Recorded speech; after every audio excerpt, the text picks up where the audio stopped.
discovered. I have now visited the valley in the months of April, May, November, December, and most recently January. Colleagues have visited it in July and August.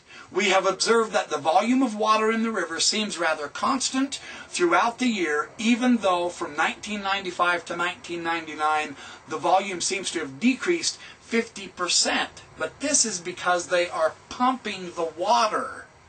They're using electric pumps to pump the water out of this stream. There's that much water in it. Our geologist, isn't it funny? The Mormons take scientists with them. What brainless idiots, huh? Who can trust a scientist, right? Who can trust a scientist, Green Messiah? Can you? Do you trust a geologist? Dr. Garner, the geologist that they took with them. Scientist, you know. Geologist. Just in case you didn't know what that was, Green Messiah. You too, Dad. They confirmed to us that a lowering of the water table is due to pumping that would cause the river to end up being dry in the future. There are at least two indications that a substantial river has flowed in the canyon for a very long time. Here's where science helps the Book of Mormon, Green Messiah. Are you paying attention here? I've got the photo for you also. That way you can see the evidence with your eyes. Not the eyes of faith, but the eyes of evidence. You too, Dad.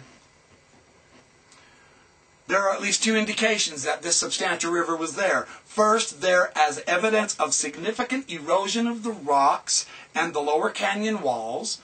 Second, water-laid calcite deposits that are found on the valley floor are at times 15 to 20 feet wide. Much wider than the current stream bed. At places in the canyon, one can find such deposits that have formed at higher layers on the rocks. This is the value of using a scientist instead of an anti-Mormon, like you guys apparently rely on, Green Messiah and J. Houston 7. We've measured these deposits 11 inches higher on the rocks than the level of the stream today. These observations point to the flow of a larger stream in the past, evidently long before the pumps were installed. As I noted, the river flows under a gravel bed for the last 3/8 of a mile as it approaches the Gulf of Aqaba. I suppose somebody of the caliber of Green Messiah or his father, J. Houston 7, would say, aha! That's proof that the river didn't go into the sea, the Book of Mormon's faults. However, the geologist explains this anomaly to us. The scientist. I'll rely on the scientist rather than you two silly anti-Mormons, okay? I hope you forgive me for being such a closed-minded Mormon about this, but I can't help it. The reason the river does not reach the Red Sea today is simple. The elevation of the floor of the canyon is not the same today as it was anciently. The geologists showed them this. According to the geologist Garner, in Lehi's era, this lowest part of the canyon was submerged by the Red Sea. Where the river ends today was below the surface of the Red Sea in ancient times. What's the explanation? The anti-Mormons won't know, so let's let the geologists teach us. As the continental plates have moved along the Great Rift Valley that forms the Gulf of Aqaba, they have pushed the eastern plate upward by 1 to 5 centimeters per year. During the 2,600 years since Lehi camped in the area, the canyon floor has risen out of the Red Sea perhaps as much as 200 to 400 feet. That's something the anti-Mormons would never tell you.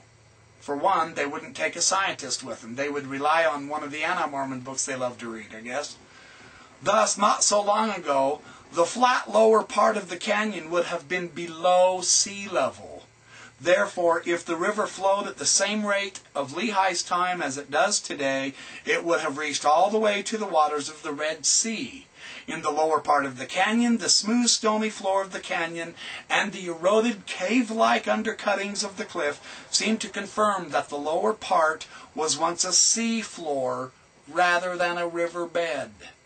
The ancient river, carrying a significantly higher volume of water, would have run the entire distance to the Red Sea.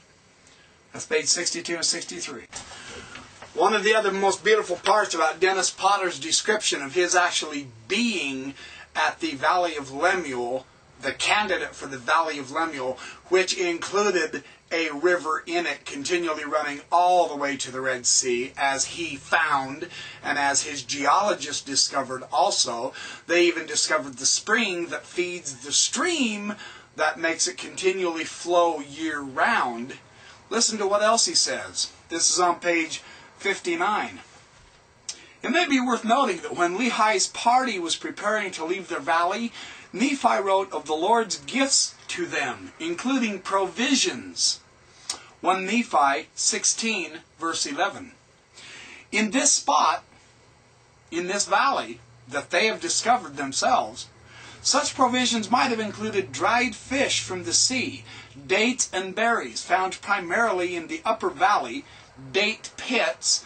Arabs today make a coffee substitute from ground date pits, grain, and of course drinking water from the river. Potter says he drank from the pure, beautiful, clear-flowing stream of water, and it was delicious, and I'll bet it was. He says, one may now ask how easily a person can reach the canyon and stream when traveling from the northeast tip of the Red Sea, the direction of Jerusalem, where modern Aqaba sits. From Nephi's description in the Book of Mormon, as only an eyewitness could have described this, incidentally, we know that after his family reached the Red Sea, they continued another 3 days before making camp. 1 Nephi chapter 2, verses 5 and 6. A reasonable estimate would be that they had traveled between 45 and 75 miles during those 3 days, averaging 15 to 25 miles per day. The valley we are describing lies just over 70 miles on the ground, not in a direct line, south of Aqaba, clearly within the limits of our estimate on the basis of what the Book of Mormon itself says. So when Green Messiah comes up with this 500-mile situation, dude, where do you get this silliness? Do you just make this silly crap up in your head? The evidence shows that the realistic proper traveling distance does end up in a valley. The only valley so far he's aware of that has a continually flowing stream that just happens to go directly into the Red Sea. And this valley has granite walls that rise 2,000 feet straight up. I've shown you the evidence.